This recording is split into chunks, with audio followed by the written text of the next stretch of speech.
Good day, my name is Julia Billig. I'm not an art historian, but I've been studying European history and art for many years. During my travels, I write travel notes, and each of my journeys is thematic. I immerse myself in a particular era or artistic school. In April 2025, I was in London at an exhibition of the Sienese School of Painting and really wanted to tell you about it. But I decided to start in an unusual way. Imagine the 13th century, a world where personality is dissolved in the crowd, where I doesn't exist, there's only we. And suddenly one person appears who dares to say, I have the right to be special. This person is Francis of Assisi. But why am I telling you about him in a video series dedicated to the Sienese School of Painting? The thing is, Francis's revolution is the key to understanding Renaissance art.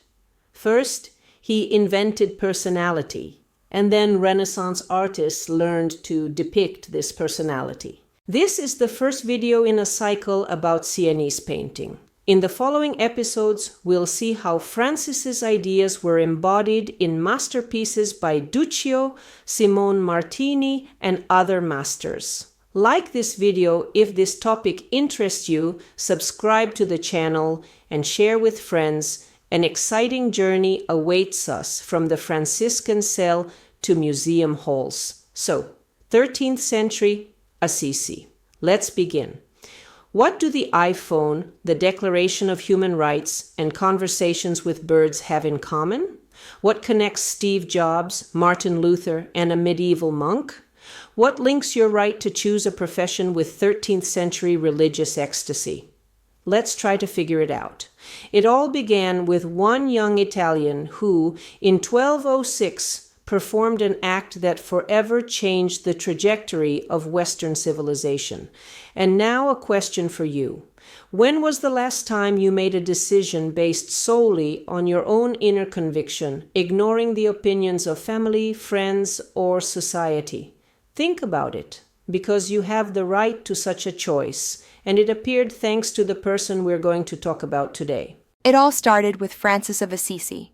He was born in 1181 or 1182 and lived only 45 years, less than the average career of a modern person. We see on screen the oldest image of Francis, probably created during his lifetime in the monastery of St. Benedict in Subiaco. And this is the first known icon depicting Francis of Assisi himself by Bonaventura Berlinghieri. It was painted just 9 years after St. Francis's death in 1235. On the sides of the central figure are 6 panels showing episodes from the saint's life. Most people perceive him as an eccentric who talked to birds and animals. But his influence on the formation of European civilization is catastrophically underestimated. Francis of Assisi is the first true individualist of the Renaissance, the man who invented the concept of personality 300 years before the world was ready to accept it. In the small Italian town of Assisi in 1206, an event occurred that forever changed the trajectory of Western civilization. Imagine the scene, the town square, a crowd of townspeople, a bishop in golden robes, and a young man, Francesco Bernardoni, son of a wealthy cloth merchant. He is dressed in expensive clothes, silk, furs, golden buttons, symbols of his family's wealth and status. And suddenly he does the unthinkable. Publicly, before the bishop and the entire city, he removes these clothes and throws them at his father's feet with the words, "From now on I will say not my father Pietro Bernardone, but our Father who art in heaven." This dramatic gesture became the symbolic birth of European individualism, the revolution he himself didn't understand. For the first time in the history of European Christianity, a person declared his right to personal relations with God, bypassing traditional institutions, family, estate, church hierarchy. When Christ spoke to him from the crucifix in the half-ruined church of San Damiano, Francis didn't run to the bishop for explanations. He trusted his own mystical experience and began acting based on his personal understanding of God's will. This was an unprecedented step. Medieval Christianity knew only the collective path to salvation, through participation in the church community, participation in sacraments, obedience to spiritual fathers. But Francis invented something fundamentally new: individual calling. "Francis, go and rebuild my house." He heard Christ's voice. Not you, Christians, not the church should, but specifically you, Francis, have a special mission. Imagine the scale of influence. In 1209, he had 12 followers. After 10 years, there were already 5,000. That's growth from 12 to 5,000 in a decade, an increase of more than 400 times. By 1226, there were already 10,000 followers. For comparison, it took Facebook almost a year to reach the first million users, and Francis had neither internet nor PR agencies.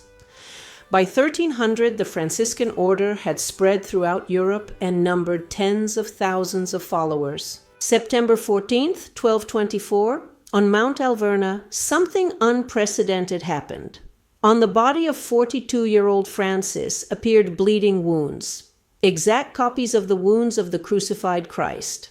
For the first time in Christian history, God signed a human body as a document of personal connection with the Absolute. We won't discuss whether this was psychosomatic or real wounds, but these signs were present on Saint Francis's body.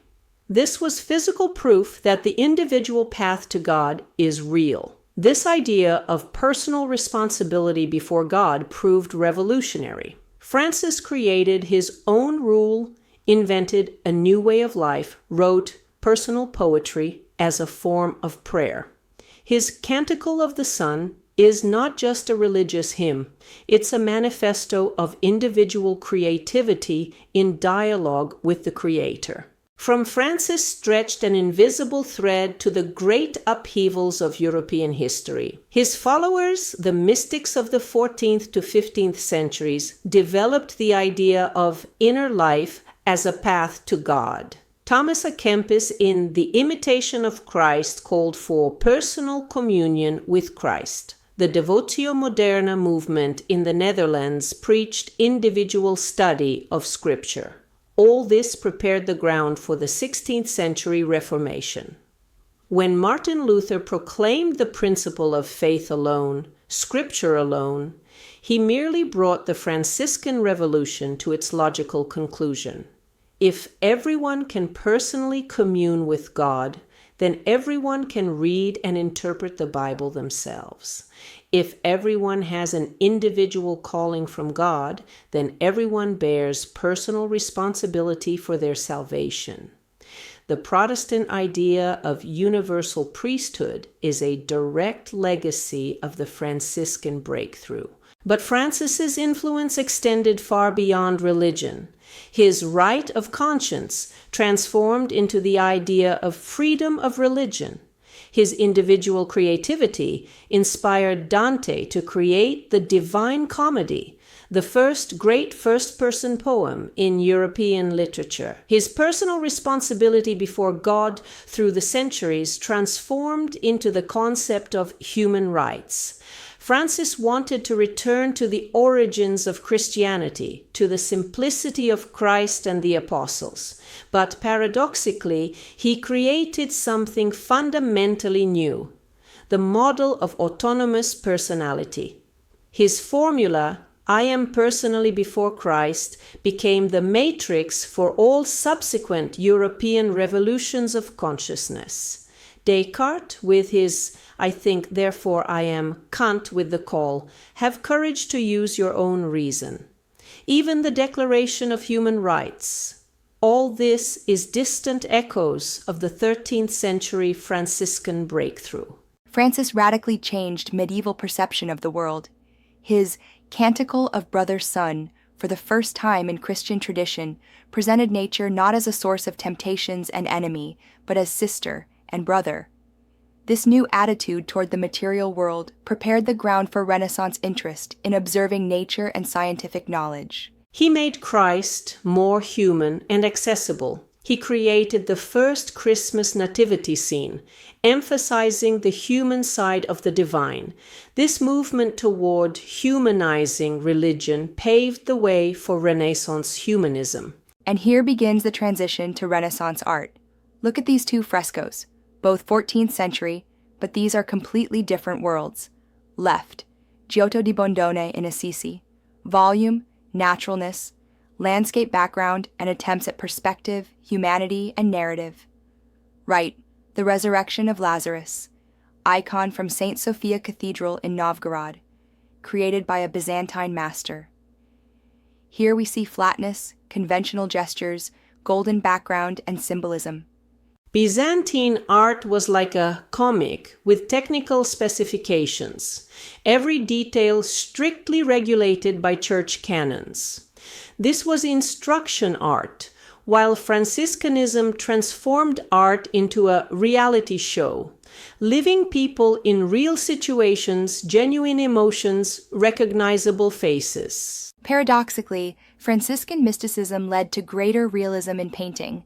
To convey spiritual ecstasy, artists had to depict the human body and emotions more accurately. Francis's stigmata required anatomical precision, and his visions needed credible transmission of the supernatural. To convey this, it was necessary to recognizably depict the place where it occurred and show very lifelike human emotions. Franciscanism transformed religious art from a symbolic system into a means of emotional and psychological impact. And this was the foundation of all Renaissance aesthetics. And here, Siena enters the arena of European artistic life. Siena, of the 13th to 14th centuries, is an amazing phenomenon of medieval civilization, a city that managed to create a unique cultural model and challenge Florence itself.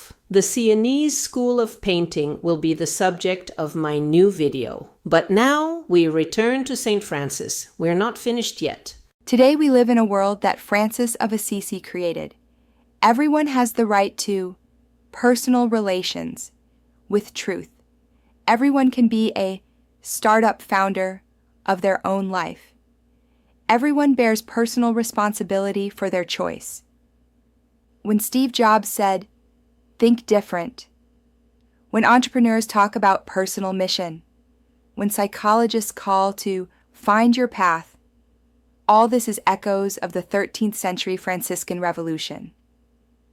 Francis invented the concept we today call personal brand and authenticity. From a psychological perspective, Francis accomplished a revolution. Before him, medieval man thought in categories of we, clan, estate, parish, guild. Francis was the first to say, I have the right to be different, not better than others, not worse, just different. This anticipated the discovery of 20th century psychologists. Every personality is unique and has the right to self-realization. Francis became the first ecologist in history. His Canticle of Brother Sun is the first text in European culture where nature is called family. Brother Sun, Sister Moon, Brother Wind, Sister Water. But here's a paradox. The more we become individualists, the more we need community. Francis understood this. He created not a philosophy of loners, but a brotherhood of like-minded people. Maybe that's why in the era of social networks and remote work, we so need new forms of Franciscan orders, communities of people united by a common mission to change the world. Today, when we talk about individual rights, freedom of conscience, individual choice of life path, we use categories born in a Franciscan cell 800 years ago. The saint from Assisi, without suspecting it himself, became one of the key figures who influenced the development of humanistic thought in Western civilization. The path from the Franciscan I before God to the modern I before the world, this is the history of European individualism. And the last question for you, if you lived in the 13th century, would you have had the courage to publicly renounce your family's and society's opinion for the sake of your own conviction? And in the 21st century, Write in the comments. Let's see if Franciscan genes are still alive in us. And finally, now you see on screen the Porciuncola. This is a tiny 9th century church dedicated to the Virgin Mary, which Francis received from the Benedictines around 1208. It was here that he founded his order. Here he received his first brothers, and from here he sent them to preach. Francis called this place the center of the world. The Porciuncola is located in a valley at the foot of the Assisi Hill, about 4 kilometers from the city. Today, this small church, only 4 by 7 meters, is enclosed within the huge Basilica of Santa Maria degli Angeli, which was built in the late 17th century, specifically for its protection. The story that began 800 years ago with one young man who decided he had the right to personal relations with the Absolute continues, and it continues in each of us.